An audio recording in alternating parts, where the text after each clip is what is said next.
Welcome to the MMA Roadshow, episode number 253.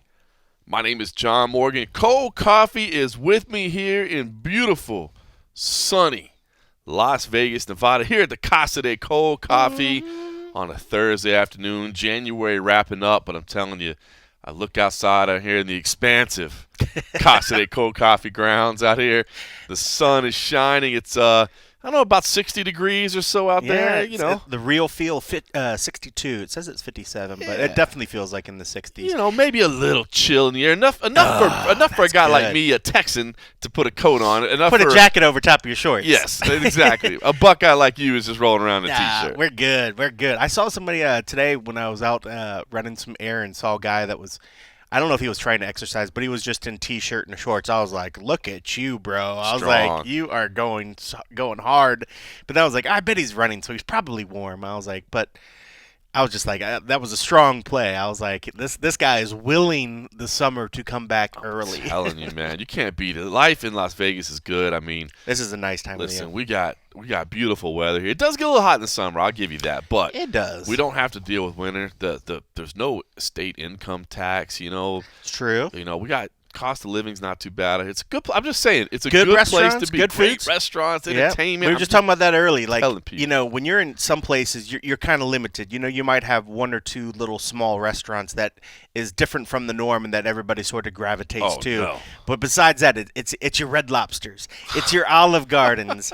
You know, I always joke because, you know, around holiday times is when my family always sends the restaurant gift cards, which, thank you, family. I love them dearly. Gotta appreciate it. You know, the only time I ever go to Outback is after I get one of these cards. But we do actually have an Outback here, but it's funny, you know. Yeah, there's a decent steakhouse or two around this town. There's a few steakhouses you can go to, and, you know, and even just like the different types of food, you know, whether you want Mexican or Asian food or whatever. They might not have bloomin' onion, though. That's true. I've been, you know, instead of the bloomin' onion, I get the I forget what they call it, but it's just like the petals.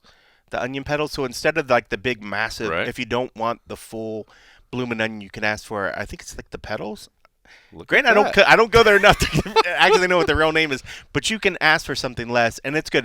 They're like almost like little onion French fries sort of deal or something. So yeah, fancy. Yeah, it was good. But yeah, I mean, the steak is not as good as you're going to get at some of the proper steakhouses here in town, but all in all, I mean, like, there are so many reasons why it is nice to live in Vegas, and even like you said, you mentioned the state income tax or lack of. That's right. Is it goes a long way to have a little extra money in your. I'm just saying, if the Convention and Visitors Authority wants to sponsor us or whatever, I mean, we're shouting it out for Las Vegas. But they have some openings, I think, after they had their corruption shit going on recently. So maybe there were some openings. Well, there you go. Look us up, guys. Look us up. All right. Well, listen. I want to say, by the way. Episode number 253. I am very proud of this episode. 253 consecutive weeks, by the way. We have never not delivered on a podcast. Not once. That's almost 5 full years. That's crazy. Of fresh content every week. And, by the way, I've been on every single one of those. I tried to get somewhere it was all coffee and no cream, but that never happened. We never got a full cold coffee episode. And that's why the podcast is still around. That's why it's still around. 253 consecutive weeks. Recently had the sickness that I went through with the flu and all that, but we made it through that. But I'm going to say I may be more proud of this episode than any ever because, bro, you're like 12 hours away from going into surgery, and you said, no, John, I want to get together and do the podcast. Yeah. Let's do it. It's 12. Gosh, I'm not good with math. 18 hours, something like that. Roughly 7:30 tomorrow morning. I'll be going under. Yeah.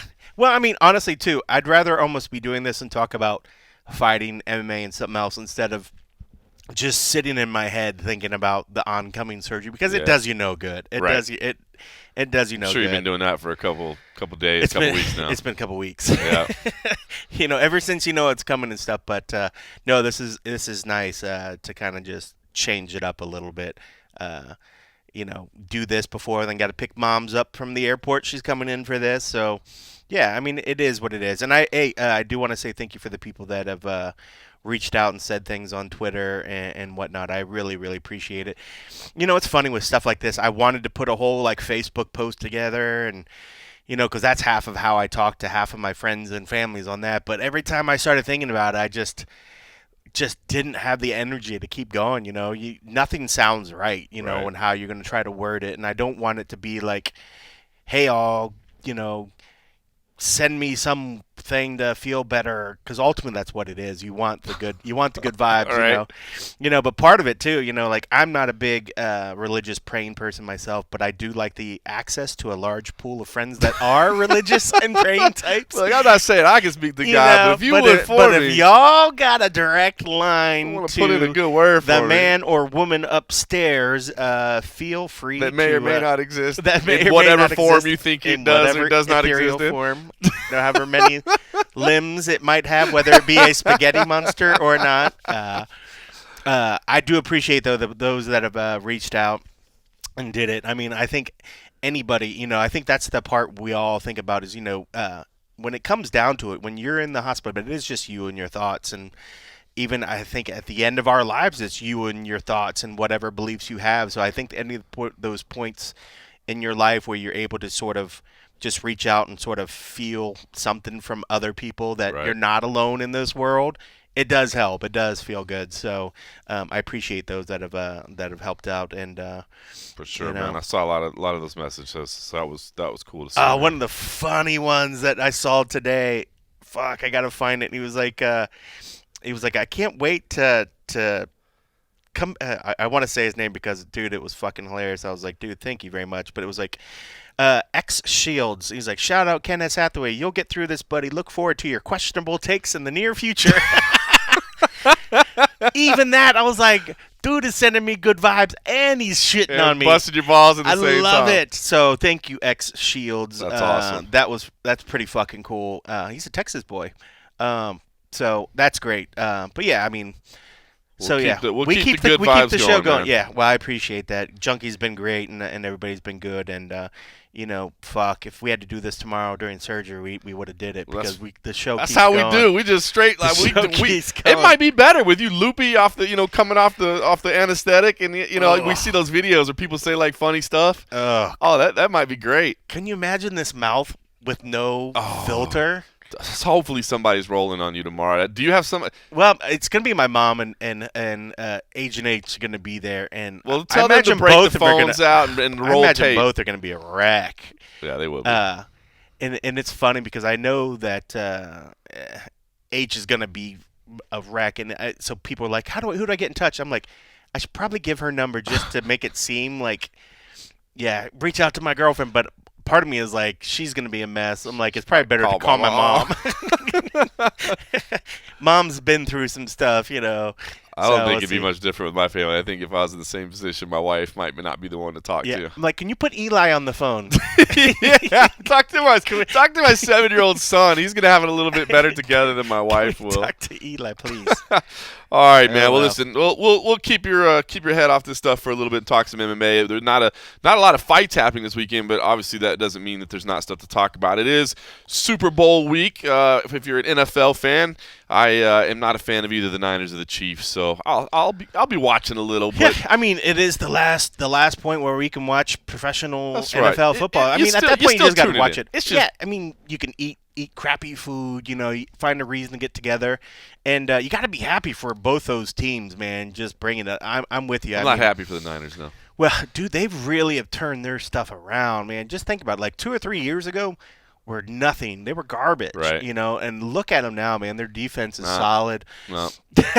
Still not. I'm still bitter about the catch. Still bitter? I mean, I'm a Cowboys fan. You can't be cheering for the Niners. No, I guess I probably will cheer for the Niners. It's kind of one of those things like I'll cheer for the Yeah, I think I was 3 years old at the time. Hold a grudge much? I think I was 3 at the time. Like, I remember the catch. Wow. I'll probably be cheering for the NFC. But, well, listen, I mean, Super Bowl does mean Radio Row. The world's sporting media all comes together. And, of course, we got to see some MMA action out there. Jorge Masvidal and Kamaru Usman got into a little bit of a verbal altercation out there. And, it was funny because the first tweet I saw about it, somebody was like, they almost came to blows. And I watched the video. I'm like, bro, they did not almost come to blows. They're like not 10 feet apart. Yeah, they're 10 feet apart. Masvidal's blowing kisses at him. Yeah. I'm like, they're not But all about it takes to throw. in that situation is one of them to just flip that switch and move forward. Because when you look who was there, I mean, Jorge's manager's not going to stop him. Right. I mean, poor Dave Locke.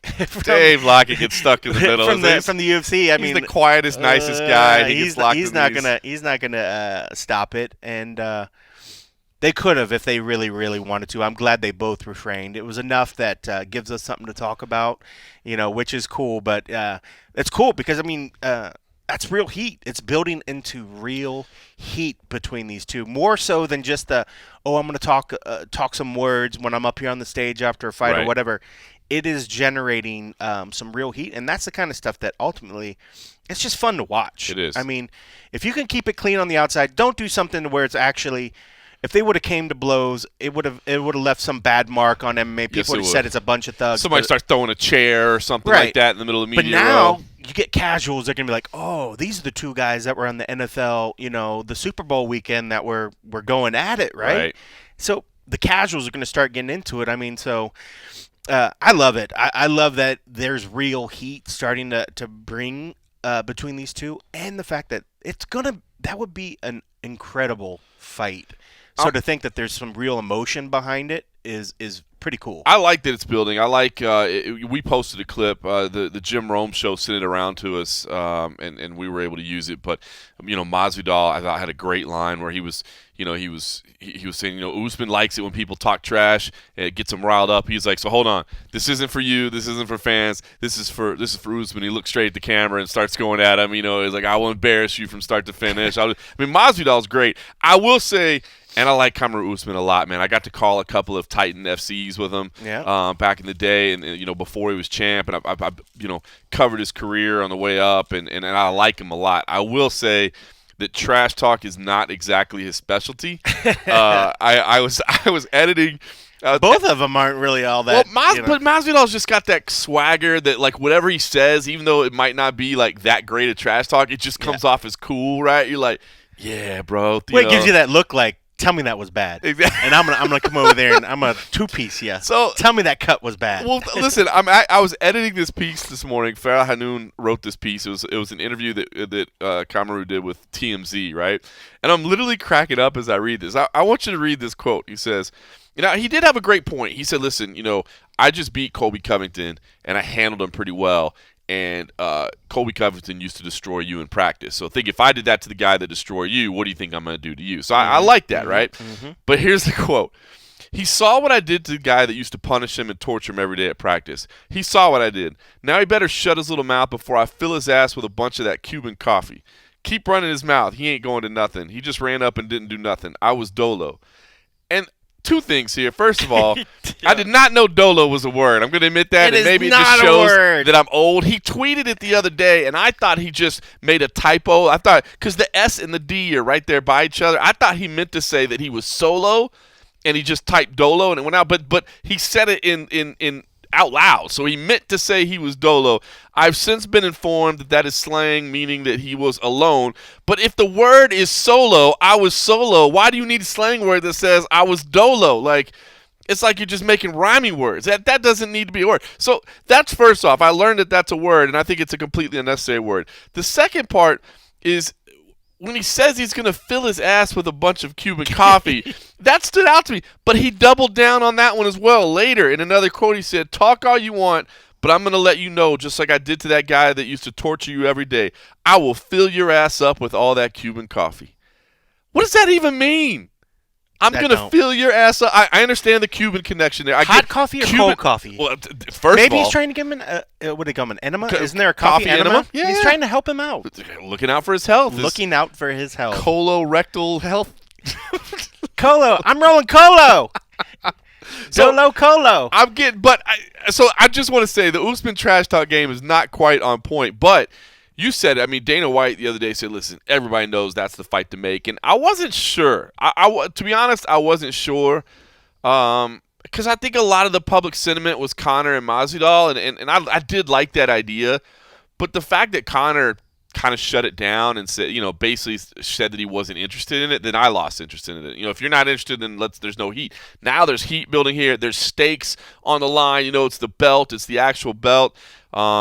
I think it's definitely the fight to make right now. I'm going to agree with Dana White. I didn't agree with him that night, but knowing that Conor McGregor isn't showing interest, I think I agree too. I think it is the fight to make it at 170 pounds. Yeah, when I sit here thinking to myself, Dolo, I agree. There's actually a song, Solo Dolo. There's different slangs where one says Solo Dolo means the lonely stoner, because you roll and smoke by yourself. I don't know. I think that's absolutely ridiculous because it is so close to solo. Might as well just say solo. And if it's on the down low, just say down low. Right? Still same syllables, 2 syllables. Is it that much easier to say dolo? I don't think so. Down low? I guess. I mean, maybe forming the W hurts their mouth or something to say down low. And we know things on Twitter, just because you put something on Twitter doesn't make it true. Maybe you were playing Scrabble and you didn't have any W's available. Oh. So you were like, Dolo. And then you had to sell it. And you're like, no, it's totally a word. It's totally a word. And now that it's on Urban Dictionary, it's next thing you know, it's going to be in the encyclopedia. It exists. But in terms of the fight, this fight is, when it comes to what's going to be bringing the eyeballs, it's hard to think of another fight that, one, I think it does mean something for the division, but also it's just, we know that now the UFC has went into full entertainment mode, man. And It's just like, if it's not hitting all their buttons on trying to just create these things, it just seems like it doesn't happen. So I think as for in terms of the most exciting fight that we would probably see from Masvidal, there'd be 2 fights for me that I would want to see the most. That would be Conor, right, and it would be Kamaru. Right. This is the one that's going to happen. Yeah. The other one's, is unicorns and fantasy talk. That's not going to happen for quite some time, if ever. But I love it. I love the fight, and the fact that they're into it. That's perfect for me. It's one thing when the UFC comes up with these ideas and they have to sort of sell it on a fighter, and eventually a fighter comes around and do it. But this sort of thing is just making itself, and the fighters are taking upon themselves to pump it up and make it happen. So, come on, guys. You only live once, man. So, YOLO Dolos. YOLO Dolo. Go solo, holo. So here's the only thing that kind of stands in the way. I won't even say it stands in the way, but... Folks, don't let your kids use the word Dolo. Please, at all. If you have any responsibility as a parent. Here's the only thing is, timing-wise, we know it probably wouldn't happen until, I would say, June at the earliest. We know we've got our pay-per-views lined up, right? We know April is Khabib and Ferguson. They're not going to throw another title fight on that. Maybe they? Oh, get out of here. But May. But doesn't it make sense that if I don't even... Oh, don't even say it, dude. Don't even say it. Without saying it, you all know what I'm thinking. You know what he's thinking. You know what I'm thinking. It's Knock called on an some insurance wood plan. just for the It's thought. called an just insurance for the thought plan. coming into your head. But remember when the UFC has been on this run of 2 or 3 title fights for their major pay-per-views? It certainly wouldn't hurt Facts to have a couple more. It wouldn't, but I think it's the whole budgetary thing. You know what I mean? Like Khabib. As for how much money, because I think Khabib makes a lot of money. That's true. I think Khabib makes close to Conor money. Did you think that money. Conor was going to make more money on that last one? Were you surprised that it was only $3 million? But that's only his guarantee. I'm sure he made a ton on the back end. But I bet he made 8 to 10 is what I would guess. With points? Points and do promotional the point systems agreements. even work the same anymore with ESPN? Who knows if ESPN even agreed to that? That's a good point. I hadn't talked to anybody about that. I know that it's less. No, I think I have talked about it since they still make pay-per-view points. It's just the pay-per-view numbers are obviously less now because it's a different system. Yeah, who knows? I don't know. I was just surprised. You're right. I didn't really think about the fact that might not be the ending. But still, just seeing that, I was a little surprised that it wasn't bigger. So, all right. So we're not going to see it until June, I think, because Khabib and Ferguson is April. Now May is maybe May. Because May is 250, which is going to be in Brazil. Yeah. That's by what we expect is it to be Cejudo and Aldo, which of course makes sense having Aldo fight in Brazil. It is funny, you talk about being in full entertainment mode. How much did Dana, the night that he's like, I kind of like the idea of Aldo next. How much of that was like, Aldo in Brazil would help us out a lot. You know what I mean? So that had to be part of it. I could see them maybe doing a second title fight there because I doubt Cejudo and Aldo are breaking the bank for the type of money they make. Yeah. So I could see him doing a second fight there. But, man, would you want to bring Masvidal and Usman to Brazil? No. I wouldn't think so either, because you'd lose out on the media. You would lose out on the media. And, I think the fans would love them, but those fans would show up to every open media workout thing. But as for how that would turn around into actually buying any sort of a pay-per-view or even going to the event, it just wouldn't get the same sort of result that you would get in the think States. you'd lose I the think travel. have to be. So here we are. So now we're saying June is probably the earliest they could fight. I would say June. Now at that point, now maybe you just go to July because you're talking International Fight Week, of course. So knowing that that's kind of the timeline, we do have Tyron Woodley and Leon Edwards coming up in March, and you got to think that both those guys would deserve to be a number one contender. So if we're already talking about waiting until July, I still feel like it's probably well, no, I won't say probably. I still feel it's the biggest fight you can make at 170 pounds if Conor's not involved in it. Yeah. I think you still stick with Masvidal Usman, but I would feel a little bad. July sounds pretty good, especially if Edwards. I think especially if Edwards. Well, now Woodley, Woodley was a champion, and a lot of people thought maybe he deserved a rematch, but that was a pretty one-sided fight. So if Woodley wins, I'm okay with saying he needs to win another one. If Edwards wins, man, I feel like that guy's been put on the back burner for so long that he deserves a shot at it. And then you still have the Edwards Masvidal heat. right? I don't know. I think it's probably okay, but I just feel bad if Edwards wins that he still gets shoved to the back burner again. Yeah, I mean, I do like, and you're right. You bring up that heat, but it almost makes sense that if he could have one more fight to put him on, if they did put that fight on that International Fight Week card, right, to put him on the same card as a follow-up, as a it's backup, not a bad idea. Just in case something fell out, Yep. you could always try to make that happen. And then at least you're on the same timeline as the champ. The same timeline. So that way it's like, hey, can't run from me now. You know what I mean? Like we got the timing lined up together. Yeah. I'm on the same card, all the same eyeballs. And I bet if you told Leon, if you gave him the sort of at least the thought that, not that there's ever any guarantee, but if they're like, hey, by the way, if Masvidal is able to do this, if you're willing to fight on the undercard or under that fight, you will be guaranteed, the shot after that. But you got to fight one more time, Right. As opposed to just saying, I believe I should be the next guy. I'm just going to wait, because we know that does nobody any good, because It's all about that performance that makes Dana just do this juggling act. We've seen it time and time again. Somebody goes in there and has a stellar performance, and Dana literally in his mind rewrites the rankings, if rankings were actually a thing. Because he just immediately, he's like, you're right. That was a great performance. I think this is the fight to make happen. It literally happens that quick. We've seen it happen over and over again.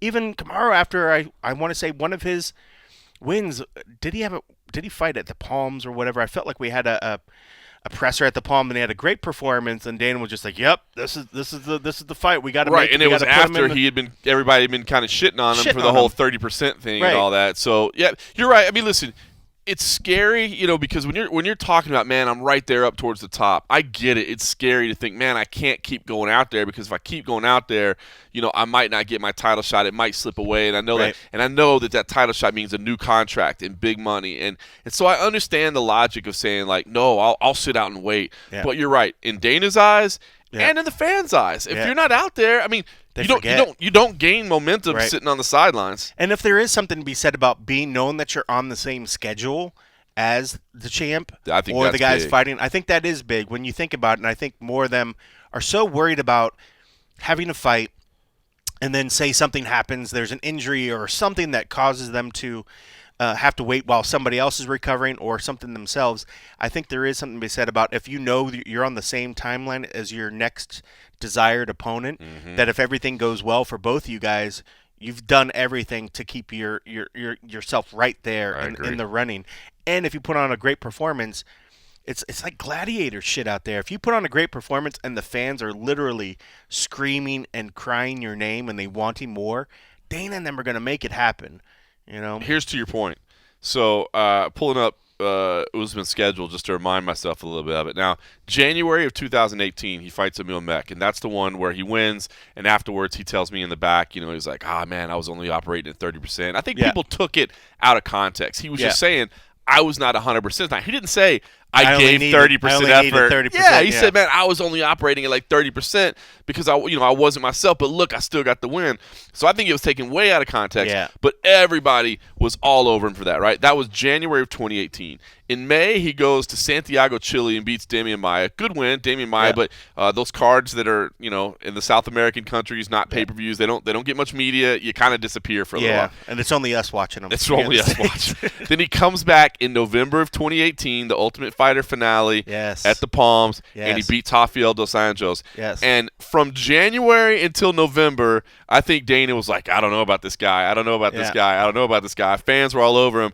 And you're right. I remember after that, he comes back and he's like, how amazing is that guy? How amazing. How can I not make that fight? How can I not do this? And he gets the title fight with Tyron Woodley in March of 2019. Yep. So in 11 months, he had to go take other fights, but he took other fights, and he went from a guy that nobody likes to now Dana's like, can't deny this man any longer. And that's the thing. I mean, if they're going out there and winning, and most of these guys will tell you, I got to beat everybody anyways.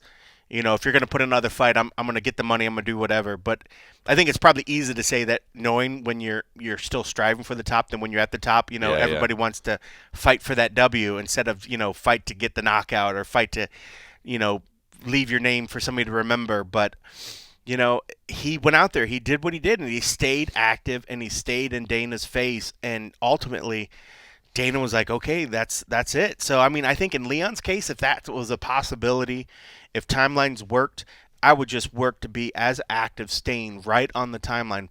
Keep putting your name in Dana's ear, but ultimately what's going to do it is if you get in there and you take whatever fight, because obviously that, Kamaru and Masvidal is much more exciting for people to be for Masvidal's next fight as opposed to Leon. And this, no offense to Leon.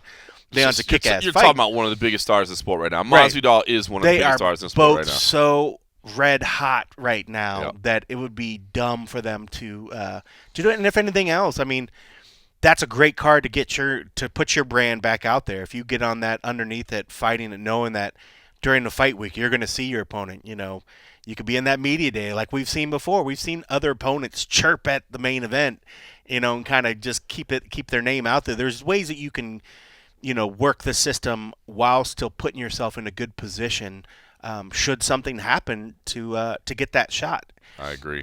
It's scary to do it, but I think that's the play. All right, it is. The flip side of it. So I've taken Conor out of the equation with Masvidal, just because again, Conor doesn't seem to be interested in it. I know fans would love to see it, man. I saw the reaction, but it doesn't seem like he's interested in it. So I'm left right now with the idea, praying, of course, that he doesn't go box. I think I'm becoming more of the opinion that Conor Diaz 3 is probably the next fight. Makes sense. Yeah, just timing-wise with what's out there, with what's available. It makes sense. I mean, ultimately, it's still going to be Conor's decision, whatever, he looked so good. I'll eat the sad sandwich that I was like, man, go out there, cowboy, do your thing. Conor's probably not going to look good. He looked fantastic. He looked like he gave it every bit of effort to come bringing it. He looked fantastic. Mm-hmm. I just think that if he stopped and focused on boxing, if he put all that effort, he's going to come in looking better as a boxer than what he did against Floyd. But to have this momentum that he just got inside the MMA cage, it would just be a shame to see him sort of lose that to step away, because he fought at such a high level. I'd love to see that go straight into another MMA fight. Yep. But ultimately, I want the dude to get his money, man. If you can go out there and that's hard, right? Like if you knew it was a $100 million payday again, which I don't know if he could get that again, but if you knew that's what was on the table, if he could get 20, 30 million, if it's talking about getting another Floyd fight or even a Mac Pack or whatever, Pac Mac, whatever the phrase is that these kids, Dolo Pac Mac.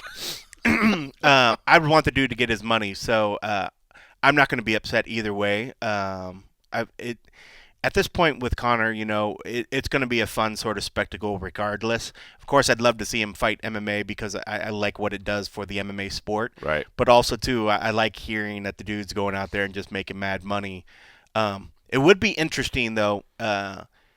I thought the whole thing when we looked at Cowboy, I thought Cowboy, and there's still other whatever payoff to the side, discretionary, whatever, blah blah blah.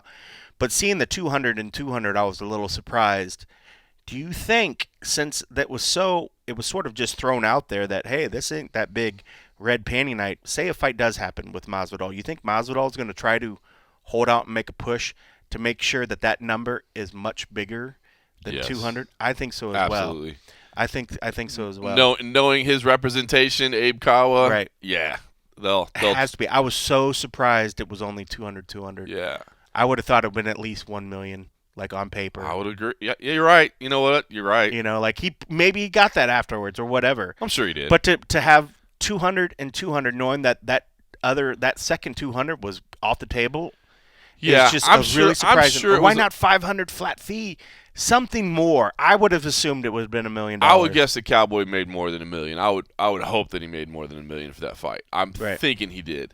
But you're right. It would have been nice to have. Why not have the guaranteed one out there? Have the guaranteed whatever. Although at the same time, I know Conor likes to show the flashy numbers. Right. But is there really any advantage to people seeing you make more money other than them just hitting you up for more money? You know what I mean? Like, is there really any advantage to that guaranteed number with the CSAC, the one that's filed, the one that's going to be released publicly, or the NSAC, I should say in this case? Is there really any advantage to that? And I don't think there is, other than I guess there's two things. Number one, I guess it's good for the sport as a whole because other people. Sport. But I mean, for you individually, for the sport as a whole, I think it's good because other fighters can go, I saw what he made. I want to make that. I know that you can pay it. But also, it does sort of set up an established pay history. Right. Think about like when you go and you apply for a new job, they're always like, well, what were you making at your last place? What were you doing this? That's true. And it's one thing to say like, oh, I was making this. Oh, yeah, were you? Were you really? Well, it's like, bro, I got right here's the commission proof that shows I was getting this and I was getting this. That's a good point. Now, it's a nice written record. Now, Cowboy, I believe, is going to be a UFC lifer. I don't believe he's ever going to go to Bellator. I don't think. No. But you're right. For anybody else, and I just said, is there any advantage? You're right. That's a good point but it does help for the sport, like you said as well. It does help the sport, but it also it's nice to be able to say this is what I'm getting. This is what's really happening. And in the terms of just the benefit of just the overall sport, for any particular fighter to have it on record from a commission saying it, it's already helping the sport because it's one of those things that everybody's like, well, I think some fighters are getting paid this, but I'm not quite sure. Right. But to have it out there and to be legit on record, it is good for the sport. It's good for the sport. All right, so the other thing about this Conor Nate Diaz thing, you saw the tweet. I'm sure it was big news. Nate came out and said that he wants to see Conor and he's apologized to Stephen A. and Rogan as well.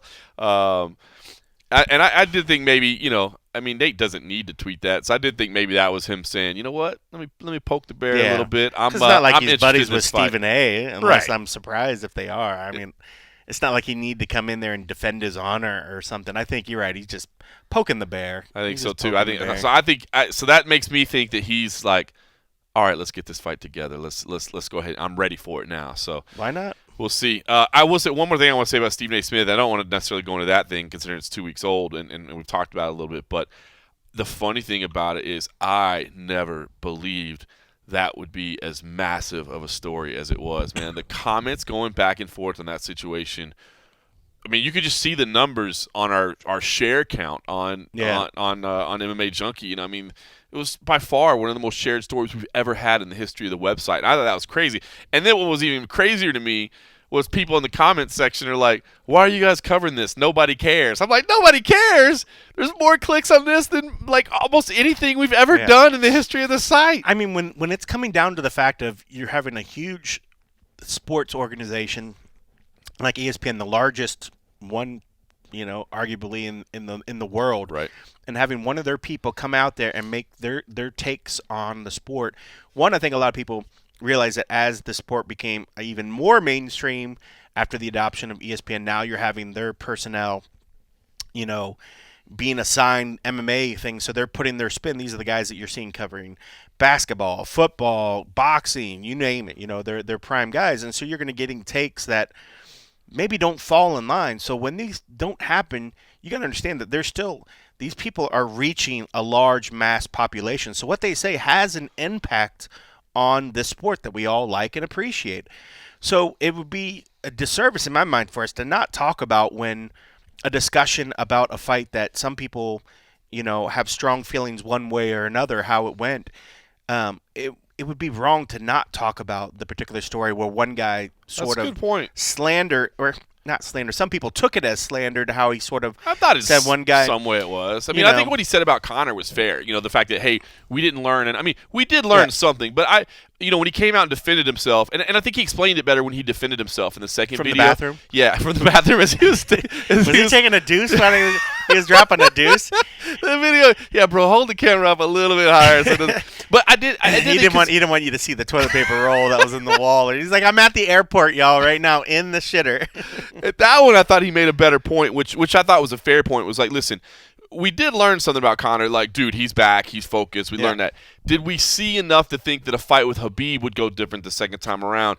That's tough to say. And I don't know that had the fight gone longer, you would ever learn that in a fight with Cowboy Cerrone. I mean, a fight with Cowboy and a fight with Khabib is two totally different animals, So I thought that point was at least fair. But, yeah, the part that I think he didn't defend that he got wrong the first time was where he said that, Cowboy quit. I mean, there's ways to phrase it, and I think there's ways – I think a lot of these people, especially in their occupations, are used to using shock and awe value. You say something, where probably if you had moments to explain it and maybe say it in different terms would probably come a less jarring.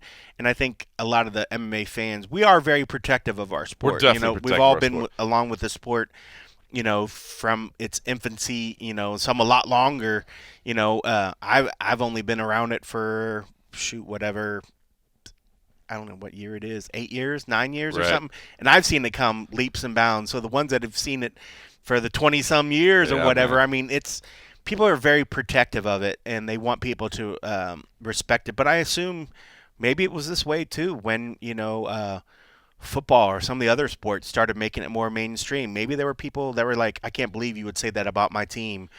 I'm sure people had a lot of hurt feelings. Well, it's funny because, and I thought you made a good point there, man. Because I was kind of the opinion, like, why do I give two shits about what Stephen A. Smith has to say? Like, I know, first of all, I know what his job is. His job is essentially to be a professional troll, and he's really good at it. You know what I mean? He says things that fire people up, and that's why they make millions of dollars, because people You're either going to love him or hate him. I get it, man. So so on the one hand, I'm like, why do I even care what he has to say? But I thought you made a good point that, like, dude, he does have a big impact, and he does have a big platform. And someone like that has that type of reach, that has that type of influence, shouldn't be able to say whatever they want and be unchecked. Right. I mean, it doesn't mean you can't have an opinion and say, but it's just it comes with the territory. If you say something that might alienate and piss off, 10 million people who love a sport that is very violent in nature, and if you're going to come and how dare you, especially of anybody. It's one thing if it would be two Brazilian fighters, all right, and I'm not picking on Brazilian. I'm just saying people that don't have I think with Cowboy, you're talking about somebody that for Americans, we tend to love every fighter. We tend to root for all the fighters. But this is one particular fighter where if there was something that people rally behind, he's one of the ones. So if you take two random people from maybe another country that most Americans are like, if the fight goes whatever, they probably wouldn't have some random Russian fighter who you can't pronounce their name and you've never heard him speak, so you don't even know. So if somebody's like, oh, man, I didn't really see it in his good performance. It looked like he took a dive. People are like, okay, whatever. I didn't watch the fight anyways. But not somebody that had that kind of an emotional But not somebody they have an emotional attachment to. So it was a huge story. I just it's funny. I was surprised. I was very, very surprised it was as big a story as it is. But I love that he made a response. That he actually made another video. I mean, it's weird that it was from the bathroom, but it was cool that he responded again. Because guy's busy, man. He's got to fit it in. Because if he didn't really care about what people thought or didn't want to keep at least pushing it forward and make a better explanation of what he was, he would have just ignored it. And you've seen that happen tons of times. Look, you got to respect the guy that's willing to say, hey, I said what I said because I believe it. And whether you think I'm right or wrong, these are my beliefs, and I'm standing behind them. I'll actually give him some respect for that. You know what I mean? For saying, listen, I'm not just out here trolling, and now I'm like, now I don't pay attention anymore. Like, no, these are what I believe, so I'll actually give him some respect for that. I give respect. I won't give his striking respect. Even I am better than his fucking striking. His striking was sad. I said it on last week's episode, but I think it's what I was talking about, where Frank Mir gave the perfect explanation that it looked like basically working on the shoulders or whatever. And I think he's come out and said he was like recovering from surgery or something. But it was an embarrassing clip. So, yeah, it looked like somebody that was just starting like. Talking about somebody that said something that upset somebody. I wanted to get your take on this Joanna and Jacek thing because Joanna and Jacek, I think everybody probably knows by now, but all she did was, and I guess I kind of tipped my hand there, but I said all she did was she reposted a meme that was her in a gas mask, basically, alluding to the coronavirus issue that's going on in China. And kind of poking fun at Zhang Weili from being from there. And Zhang Weili and her team, man, they came back with the perfect response. Man, they nailed it in their response. Yeah. Like, hey, man. Very nice, very measured. Yeah, don't joke about this. These are people dying. And I thought Zhang Weili just nailed it. And I'm sure Brian Butler and the team at Sucker Punch had something to do with that as well. But they nailed it.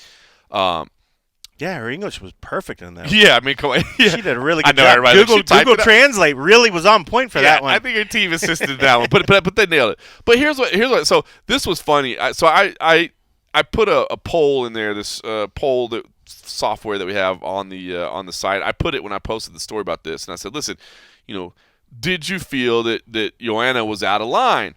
This is crazy. So the two choices were, one, the strawweight queen stepped over the line. And two, seriously, grow up, snowflake. And so that would be your yes and no, basically. But the poll was incredibly in half. 43% think she messed up. 43% said, "Come on, what are you talking about?"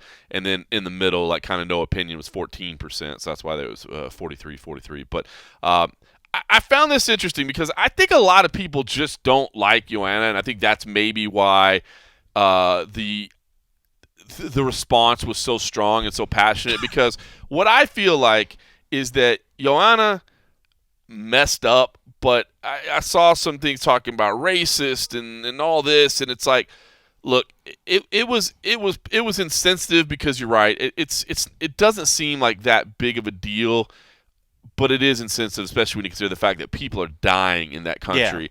Yeah. But I don't think it's like the harsh offense where people are like, oh, she's a racist and what is she doing and what she.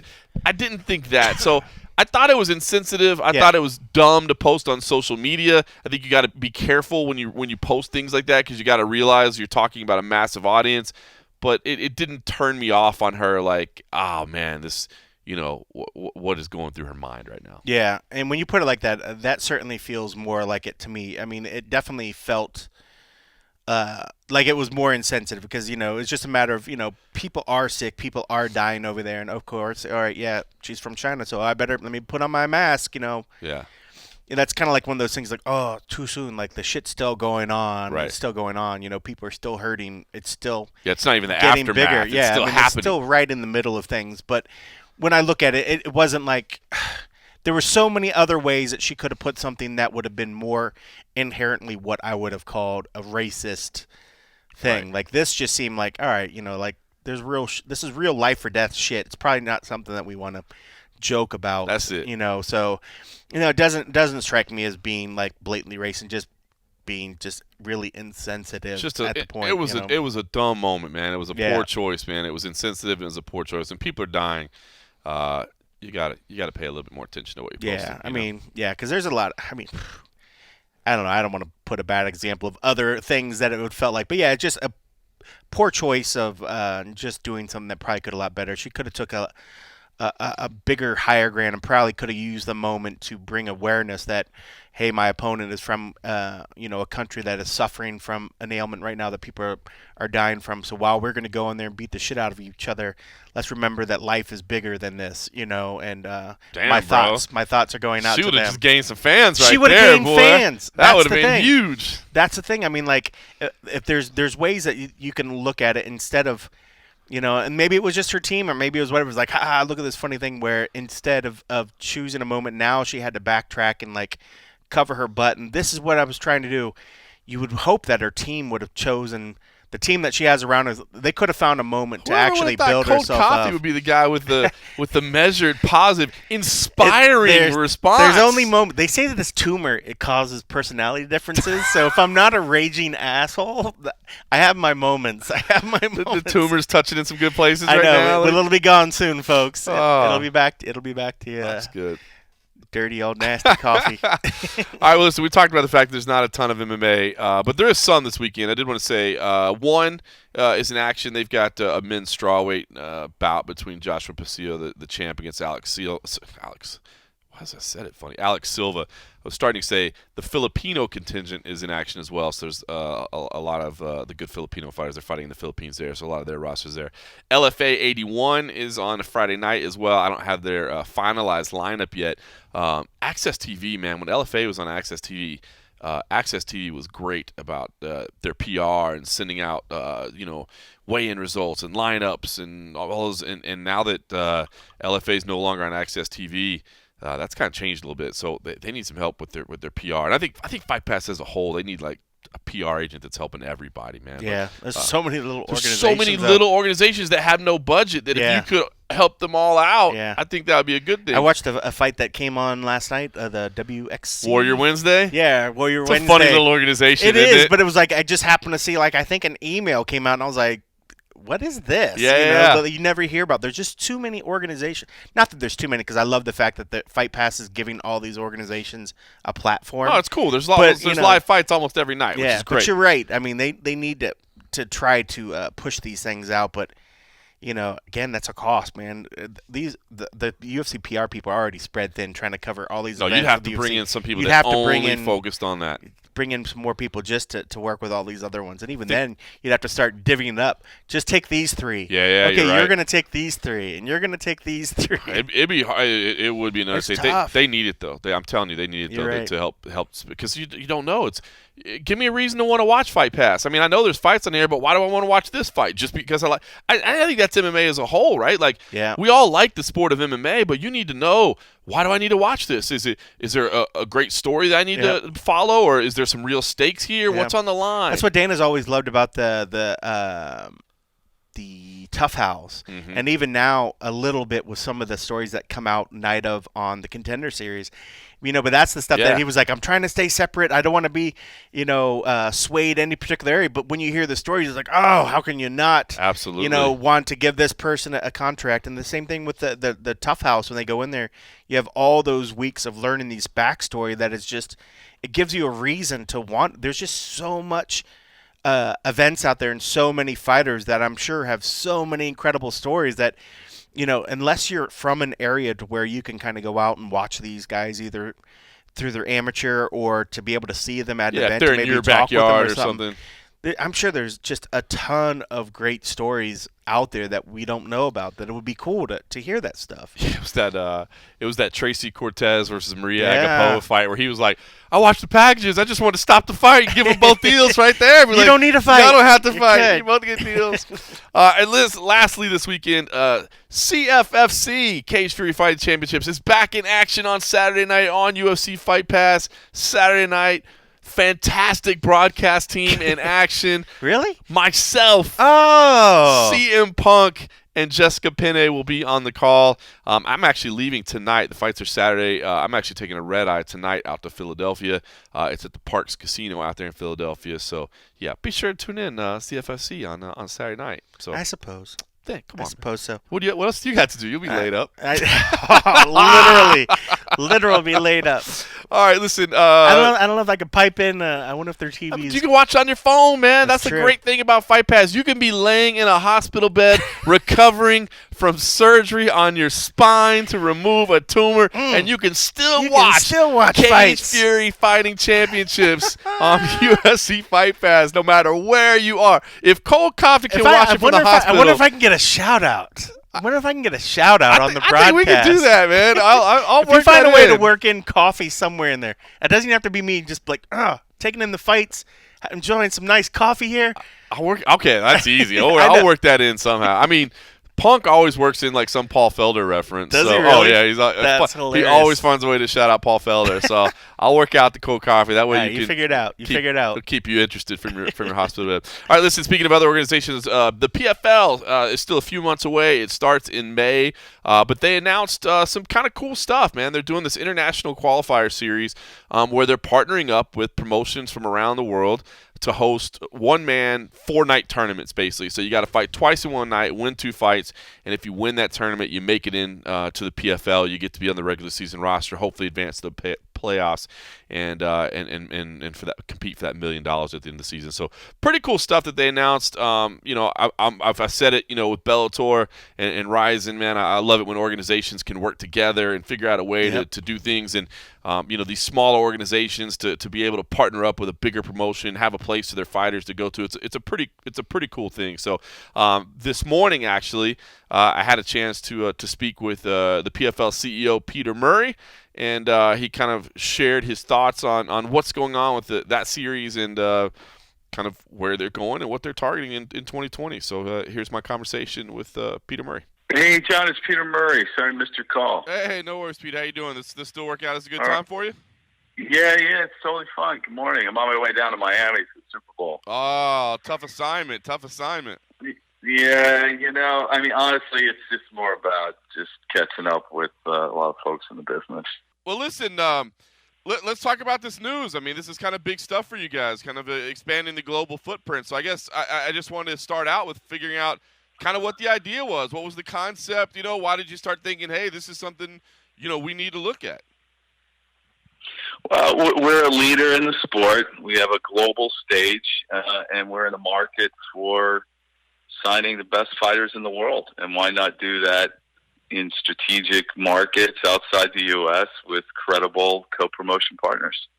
Yeah, that definitely makes sense. I mean, I guess it's safe to say the winners are automatically guaranteed a spot on the roster. Is that how it works? Yeah, each winner of each tournament in the 5 countries will be given awarded a PFL contract. It's Super Bowl week. It's Super Bowl week. You get a pass. No, exactly. Thank you. I appreciate it. And for an opportunity to compete in the 2020 regular season, and the caliber of talent that we've evaluated to get into these tournaments, they're absolutely at the what should I say? They have all the credentials to compete, at the level that we require. So it should be really interesting. I mean, there's a tremendous amount of interest of fighters around the world to get into the PFL, and fighters who are champions and top ranked with other organizations. So now that we're going into our 3rd season, we're upping our game as it relates to what it takes to get into the PFL. We're in all major conversations, and when fighters go into free agency. So 2020 is very much about next level, but all fighters have to earn their way in. They have to earn their way on the roster to keep their spot, okay? And they have to earn their way in if they're a new fighter. Credentials plus, in this case, they're going to have to earn it through fighting twice in one night and winning to get in. I like the fighting twice in one night. I mean, certainly that's something that's kind of a signature of your promotion. I wonder, was that more about just practicality because, you want to get some elimination going, or did you say, we want to test them? We own that. We own fight twice. Fight twice in one night is part of the DNA of the league and our playoff, and why not continue to expand that model and test fighters' mettle, and the toughest fighters will get in. Yeah, no question. Talk to me about the talent that's going to be there. I mean, are you having to go out and kind of find 4 people or approve 4 people? Or because I guess if these people are fighting for a way in, you kind of want to have some say. It's no different. Right. Yeah, listen, no different than, Ray Sefo heads our fighter operations and matchmaking. Ray and his team is looking at, all the data and analytics and film of fighters and again, their credentials. The first question that we ask ourselves about any fighter who's on a list to get into the league is, can this fighter be champion in this weight class? Does that fighter have what it takes to challenge the champion and then looking at the other caliber of talent get through. And that's really the first question. And so this is no different in the International Qualifier Series of working with our partners in each country and looking at, we settled, we finally get down to 4 in each country that we feel are at the right level, right, in terms of their capability and all other, criteria that comes with it. But we said a no. There are a lot of no's, before we got to, the top 4 in each country.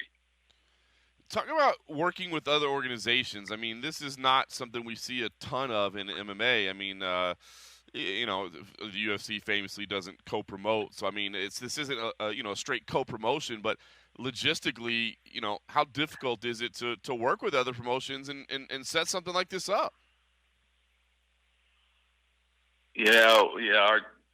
We're doing things differently, and for us, the way we cast the net for talent is a lot different than the other guys.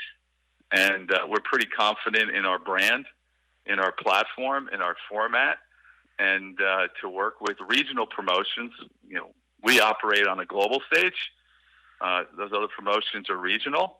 And, our mission is to reimagine and grow the sport and absolutely expand the sport not only in the U.S., but certainly outside the U.S., where there's a tremendous amount of business potential for us.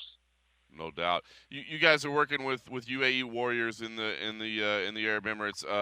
Have you named the other promotions that you're working with? We haven't, John. We haven't done that yet. We will be doing that over the next 2 weeks, so we'll be in touch. Our partnerships are lined up. We just don't have the details ready for announcement. But yes, we have agreements with 4 other organizations. Got it. And obviously the prize here is the chance to get into the field for the season and hopefully the $1 million. But I mean, is there a financial gain here for the fighters that win as well? I mean, is there money on the line, or is this more just about the opportunity?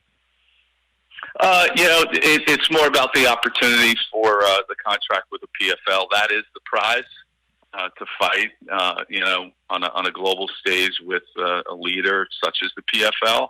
And our co-promotion partners recognize that.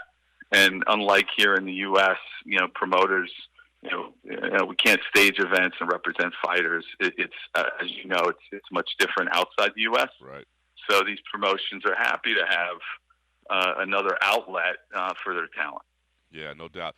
Well, listen, it's pretty exciting stuff. What can you tell me after your second season? I mean, were there any specific lessons or ideas that you took after the second season and said, "Man, this is what we got to do to keep developing," or this was a big win or this was a big loss? I mean, were there key lessons that you took out of your second season? Always, on a lot of levels. But the big takeaway, our first year on ESPN was a success. New Year's Eve is less of a challenge and more of an opportunity based on the audience that we delivered domestically with 400,000 linear, and outside the U.S. our viewership was 3 million plus. Wow! So in a short amount of time, we're really building momentum behind growing fans, and ultimately that's our job. And so I was really happy with the outcome of the season, number one on ESPN, and 2, the playoffs. We brought it to it's our first time in Vegas, and I think we did it in big fashion in a big town like that, and with a partner in MGM Mandalay Bay. We did again a little different from the other guys, where we did a 3-event residency in the month of October. So we had a great experience there. And from a fighter standpoint, as we look at the success and what's exciting about last season, we look at Kayla Harrison. I mean, Kayla, she did her business. She went pro with us 2 years ago. Last year, we launched the first ever 155 weight class. And Kayla continued on an undefeated streak and is now, the champions in 155 weight class. She's top 3 ranked fighter in the world. Yep. You may have those stats, but we're really proud of what she's achieved and what she's going to do in the sport and with the PFL. And next year, she, like the other champions, will be challenged because the talent level, and is our goal, will elevate year over year. So, 2018, it was the easiest ride to get in and keep you. And, last year, we stepped up our game, and frankly, fighters expect that. Athletes in any sport, okay? Any sport, including MMA, want 3 things. Any athlete, whether it's individual athlete or team athlete, they want to compete against the best, right? They want to compete on the largest stage, and they want to be champions, and all that comes with that. And so we're a new alternative to fighters who grew up aspiring to go to one place or the other. But now fighters have options, and top fighters have options. So not just next generation talent, we're a stepping stone. No, we will provide a lot of discovery to fans about next generation, ushering in the next generation of great fighters through the PFL. But we'll also be bringing in top-ranked talent and championship-level talent or champion-level talent like Rory McDonald's of the world. And that's what really makes it interesting. And the fact that all of our fighters have to earn it, and really love that about the PFL. And that's a big part of what we're all about. Fighters have to earn their way. No question. Well, what can you tease us about 2020? Details we don't have yet, but I mean, is there anything you can share in terms of, when the season's going to start? Will we do the Vegas residency again? Sure. We haven't announced the schedule. Yep, season will start in May. We haven't announced the schedule. We will be announcing, our new fight, who's staying, and meaning who we're keeping on the roster, and new fighter signings across the 6 weight classes in February and March. So we'll be announcing those fighters individually, and so we'll be talking more, and we're excited about that. And we'll continue to lead with innovation. So under our Smart Cage technology, this past year, another accomplishment in our view and how we're advancing the sport is every fighter, they were measured, their punch speed was measured every fight, every fighter. We were the first ever to do that. And those are tools for the athletes, and it's context for the fans, and it's integrated into the live experience. And we will be announcing 3 new innovations within the Smart Cage that will advance the sport and obviously propel the PFL. Very cool. And as far as the qualifier series, how do we watch those? Are they going to be distributed live? Will they be taped? Yeah, great question. So in the country, in the countries with our co-promotion partners, these are technically their events, and they have those distribution rights. The PFL will be distributing those fights, our road to the PFL fights within their events. With our current broadcast partners, okay, in addition to distributing on our PFL app, PFL Live app, as well as our controlled channels on YouTube, Facebook, and Twitch. Got it. Very cool. Well, listen, I mean, cool announcement. I guess it's kind of an unofficial kickoff to 2020. Kind of a cool way to start it. What's to wrap it up? I guess. I mean, what's the goal this year? What do you want to accomplish to feel like you did good this year? For 2020, it's all about next level talent, and drive and growth of our fan base. Just growing our fan base here in the U.S. And then critically important are the continued steps that we're going to take internationally, and International Qualifier Series is just one example of that. So more to come. And what I should say is, while our season starts in May, the PFL's lights are never off. This is preseason, and we got a lot of action going on in anticipation of the start of the season with fights around the world with International Qualifier Series, other content that we'll be producing to give fans access to our fighters and telling their stories leading up to May. So lights are never off. That's what's fun about it.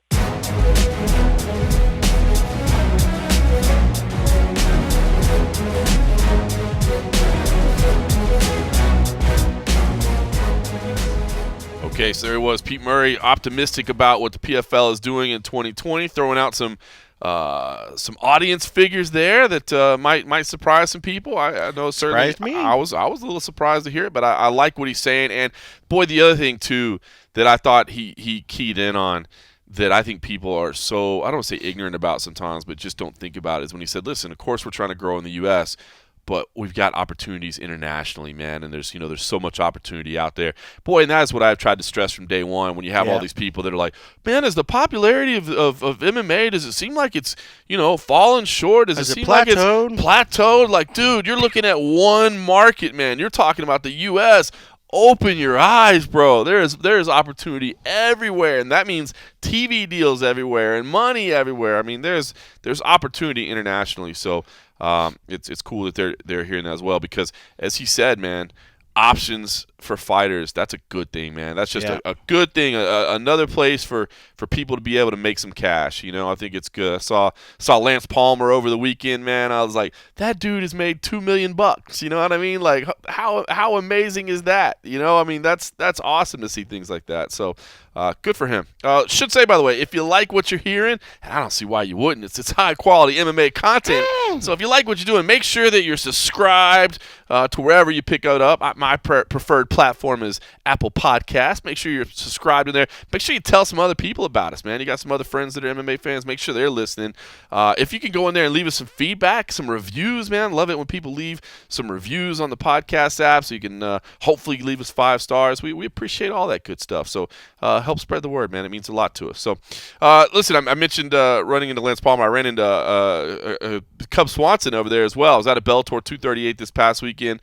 It was good to see him actually walking around. I mean, blew out his knee. It's I hated to see that happen, man, because and I told him that too. I was like, dude, I'm one of these guys that says you guys should be able to compete more and you should be able to grapple more because you can make some money, you can have some fun, and you won't get hurt. And I'm like, and then you go and get hurt, man, and pull out your knee. I was like, it sucks, but it was good to see him around, man. He was with his team out there, and with Juan Archuleta, of course, and their crew was all together. But it was good to see him at least up and moving about and starting to make some recovery. Yeah, did he give sort of a time frame, or it's still going to be a while, man. Yeah, that ACL, and you're right, because when it happened, it's just like one of those things. They're in the middle of just the grappling, and it wasn't like anything crazy, I mean, it's just poor positioning on it. Bad positioning. I guess that's the crazy thing about jiu-jitsu, is that literally if you get in the wrong spot, you could just be bad for you. Yank something out. But man, I remember the shields let off of him immediately. I remember Dana was in the crowd. Dana was just like, ugh.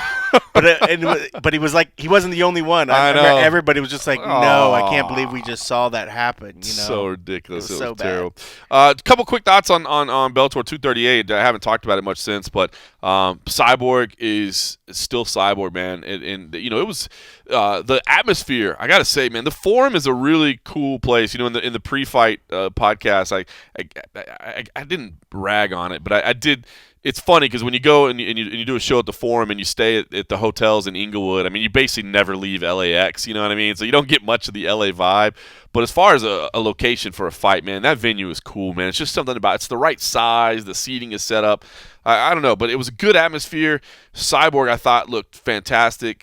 She's still Cyborg, you know what I mean? This was, she was measured in her approach, but still powerful. And then once she saw a chance to finish it, man, she did it. And it was funny, man. Julia Budd afterwards said, the forward pressure, the constant forward pressure just threw her off a little bit. And it's crazy because at this point, I mean, everybody knows what Cyborg is going to bring to the table. You know what I mean? She's going to bring forward pressure. She's going to bring powerful strikes. That's what she's going to do. But it still throws people off when they get in there, just because I think, it's hard to get somebody to replicate what she does in there. Yeah. When she is on and she is moving forward and she feels good, she's as devastating as anything. I think she felt human after what Amanda was able to do. Everybody sort of forgot what Cyborg was, and Cyborg is a killing machine. So it was fantastic to see her go in there and do what she did. She looked just absolutely incredible. What an impressive display of striking and just that power that we knew that she had. It was just crazy because in the last couple times we've seen Cyborg fight, we've seen people take the power. And we were like, okay, maybe it's diminished. Maybe something's happening. Okay, this is when people are going to start beating Cyborg. But that was vintage Cyborg. That was Cyborg that looks as good as she's ever done. And it's funny because you say vintage, and I think that's the right word, but it's the vintage refined Cyborg as well. You know, not just a wild, aggressive killer. Like she was measured, and I thought she did a good job of, being patient. She's gotten so good with better with her patience. I think she's been so fortunate so many times in the past that she could be a little bit more rash because her power, once she laid her hands on people were dropping, and then she could just kind of finish them off, But then it got to a point where as she started to have to learn to kind of hold off because people were taking that power, people were evading the punches, and then we started seeing, stamina an issue, cardio, what's going on, that she learned to kind of control her pacing in there. And ever since she's done that, so to still have that power, because we see people just like Fedor that have that power. Like that power, it might not be what it was, but it is still devastating. The last power. thing to go, they always say. Yeah.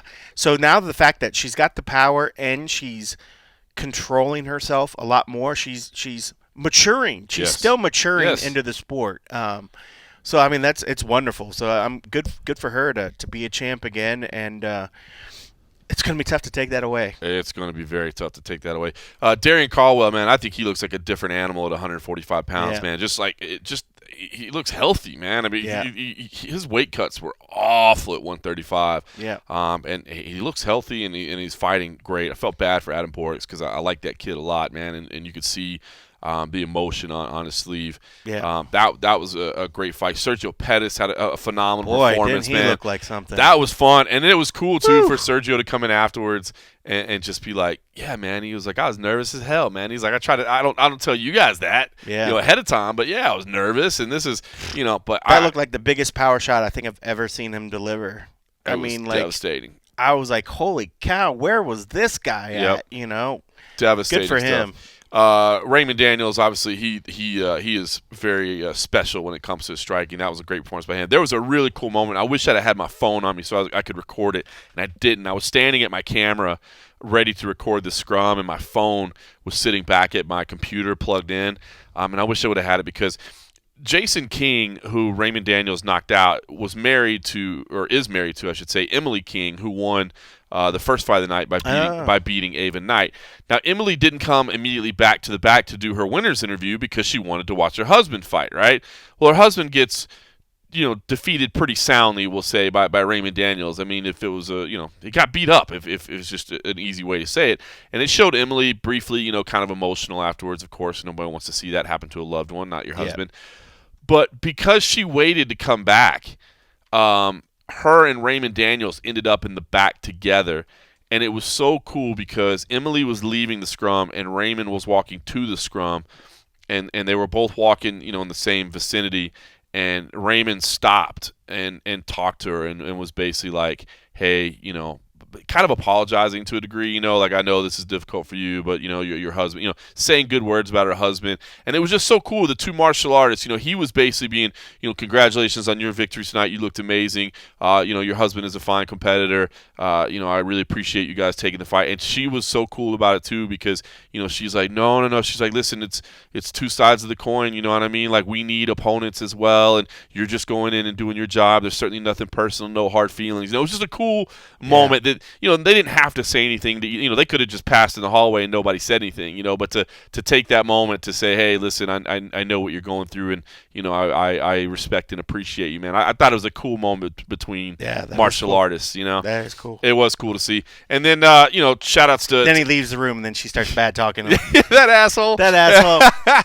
Oh, man. I appreciate you. fucker. Exactly. Aaron Pico, man, I thought he looked great. And that kid, man, he had so much emotion on he was wearing his heart on his sleeve all week, too. And I think that kid still got some upside to him, man. He's still so young and has so much talent.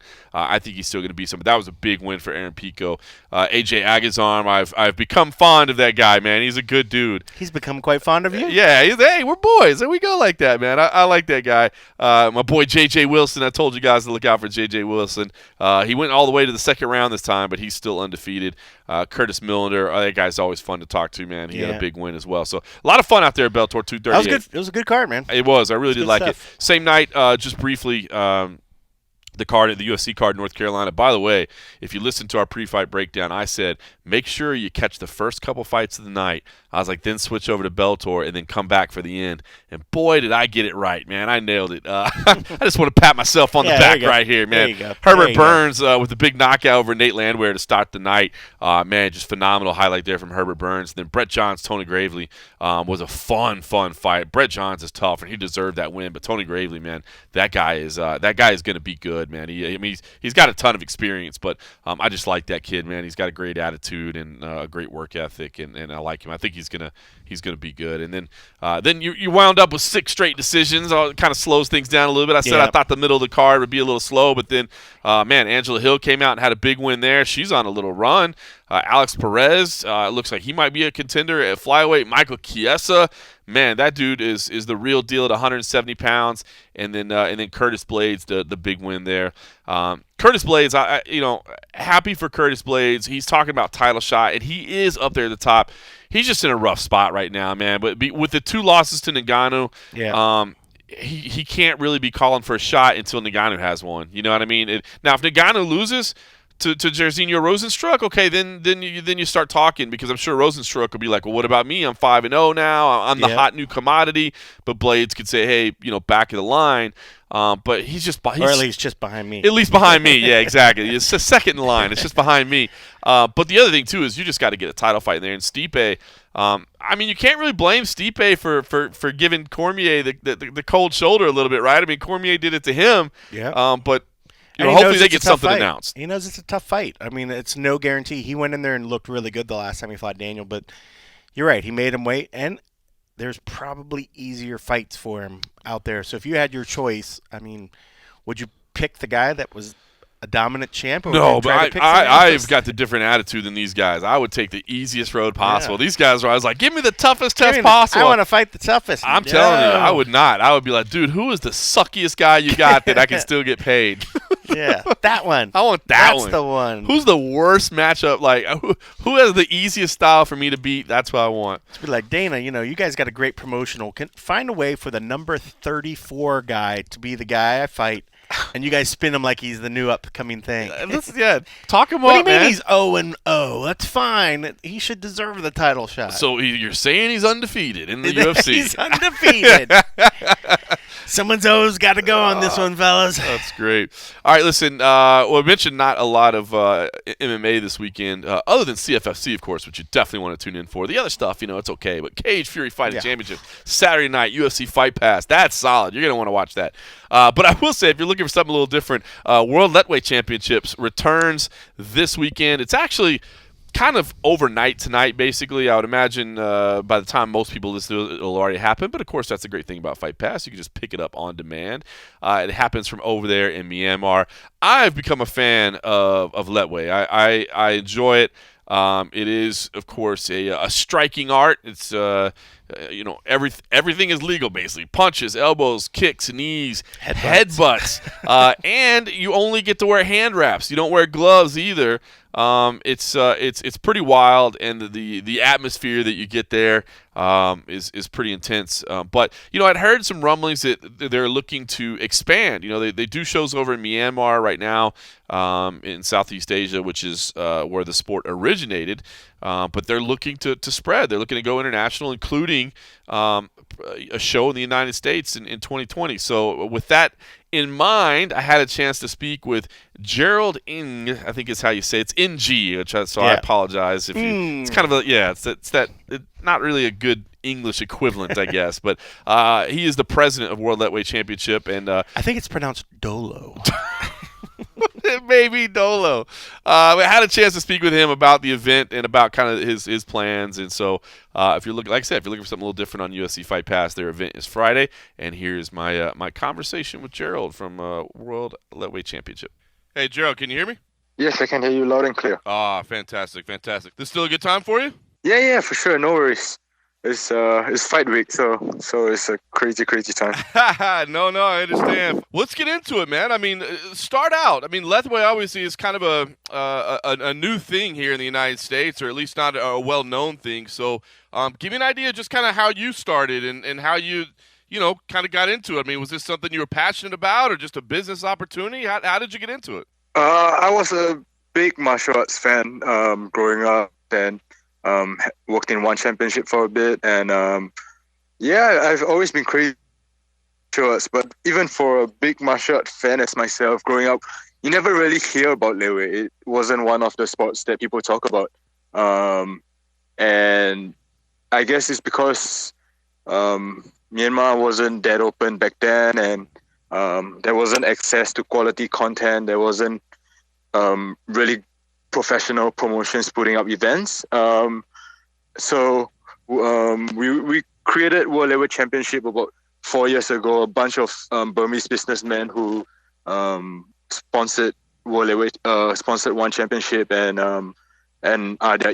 we are still their event partner in Myanmar right now. And we were just having a drink together, and they were like, this amazing sport in our country, and nobody knows about it. And we want to get into sports, but we don't want to do something that everybody else in the world can do. And Lethwei was just the perfect platform for us to showcase the culture of Myanmar and its amazing traditions and history, and put on amazing shows. Nice. I guess for people that haven't seen it, I mean, the way I would describe it, I guess, is Muay Thai, but with no gloves and with headbutts. I mean, is there a better way or a simpler way or a more eloquent way to describe it? I mean, how do you how would you describe it to somebody that hasn't seen it before? It's so much more nuanced than that. Because of the differences in the rules and because of how the sport has evolved over the years, it's just the techniques involved are completely different. And right now, a lot of Lethwei gyms here teach completely different stuff that could actually work in MMA fights. It just hasn't been used as prevalently as other sports. And there's this whole plethora of arsenal of strikes that people that are waiting to be discovered. And that's part of our goal as well, is that we want to eventually be able to open up gyms in all the different countries, like how you have Taekwondo schools in every city in the world.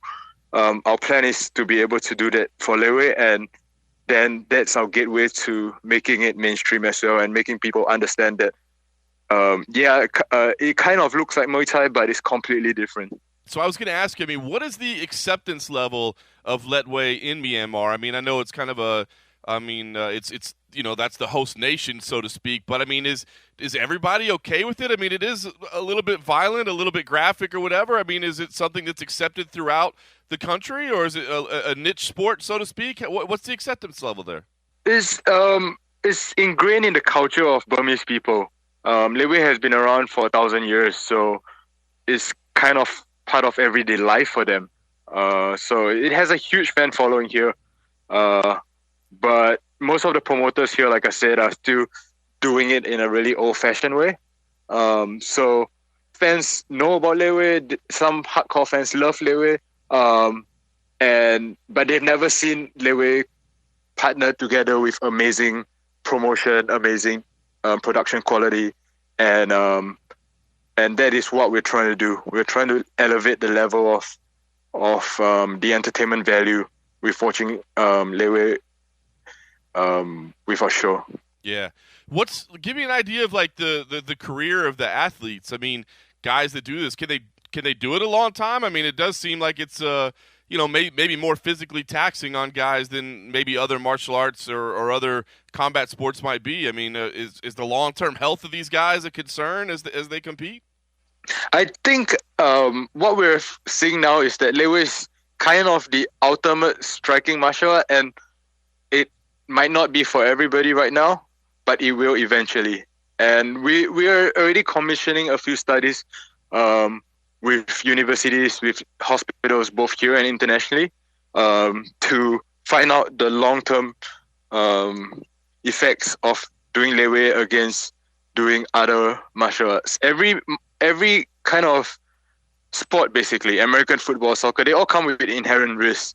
And I think the best that we can do right now is to find out what the inherent risk is compared to other sports. But from just no medical data, just from witnessing these guys, Burmese guys have been fighting since they were teenagers, and they've been doing it till they were 30, till they're 40, and they have long, healthy lives after. So there are always going to be a couple of freak injuries. There are always going to be a couple of guys who get injured and have a recurring injury and have to stop. But we have not had any evidence of long-term injury that is more significant than doing any other sport. Very nice. So give me the vision. I mean, I've watched a couple of the shows, and I'll be honest. I mean, I'm into it. I think it's incredibly interesting, man. It changes things. Obviously, the no gloves, the headbutts. I mean, it changes everything. So what do you see as the ultimate vision? I mean, is this a global type property, or is it just kind of going to stay in Asia? I mean, what's the thought process for you?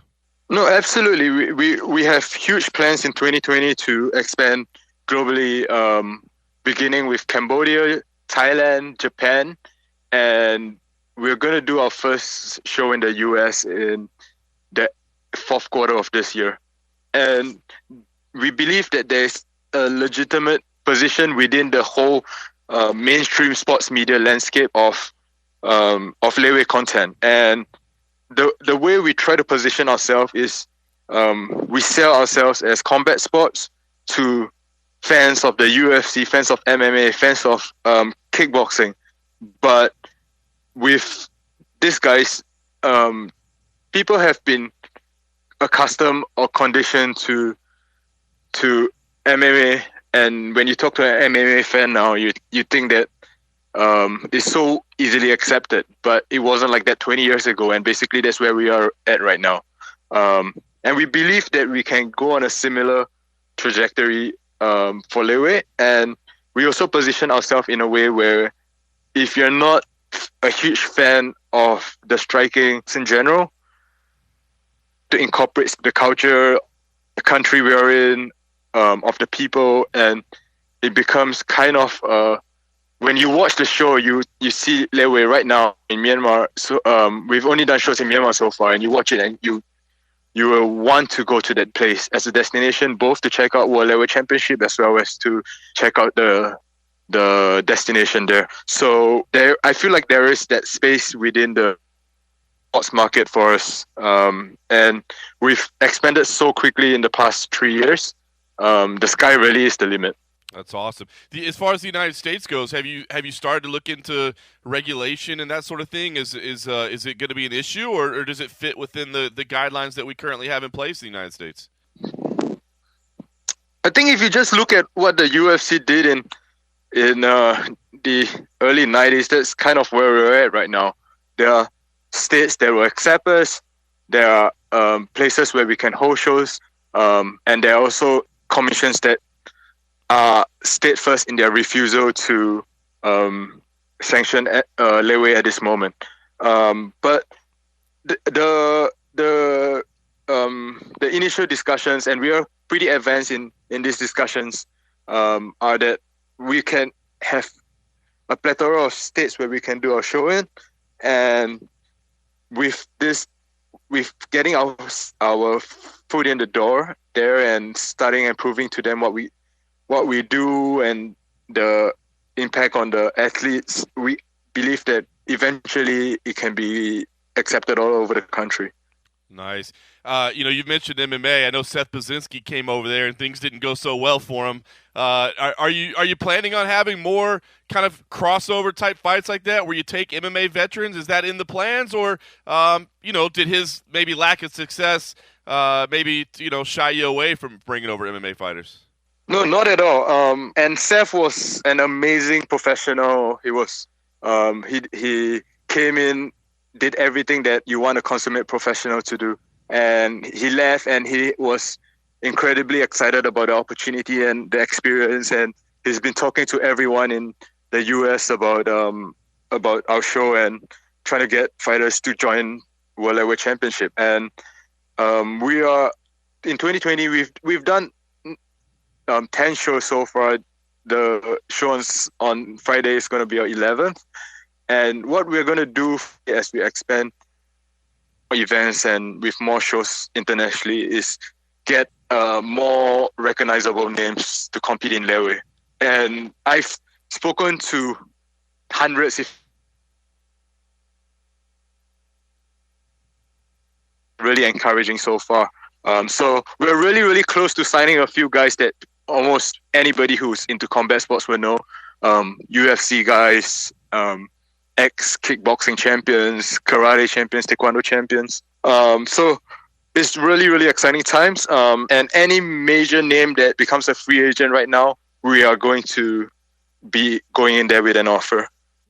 That's awesome. Well, what should we look for on this Friday show? If somebody's tuning in maybe for the first time, I know, like you said, maybe not the recognizable names, but are there any insights you can offer us into maybe who we should be keeping an eye on, or what fights you're expecting to really be exciting?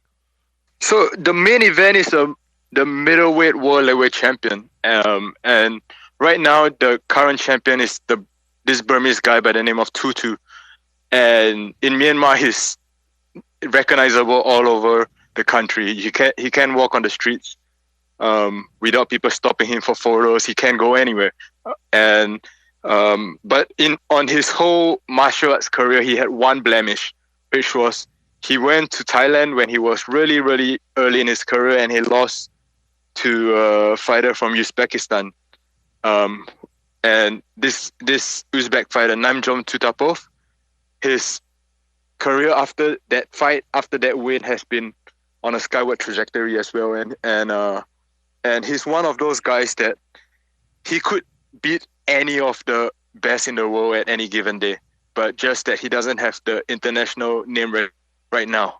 This is going to be the biggest fight we've done. Can Tutu avenge his one loss, or can Namjom do it again, beat him, and this time in his sport, and get his title, which is gonna cause headline news all over the country, and it's really, really exciting. Very cool. I will definitely be tuned in, man.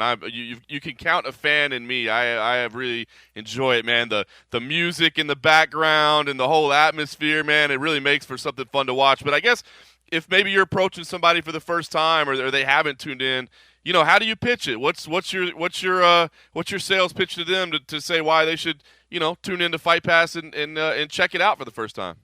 If you have even an inkling of affection towards combat sports, I would sell this event as the most wholesome, holistic experience you can get.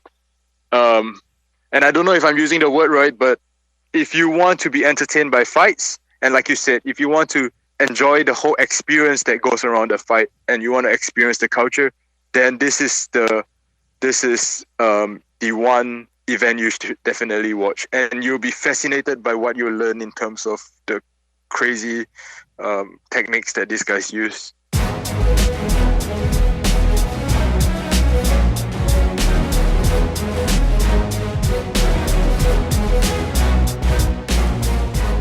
All right, so that was the World Lethwei Championship president joining us from all the way over in Myanmar. Appreciate his time. Had a little connectivity issue there from time to time, but overall, I was happy that the connection stayed up. Thank you to the fine folks at WhatsApp for making that voice call possible. By the way, if you're loving what you're hearing, and I don't see why you wouldn't, because it's high quality MMA content. take it to the next level. Patreon.com/the MMA Roadshow. If you'd like to reach out to us and subscribe there, give us a financial donation. Help support the show.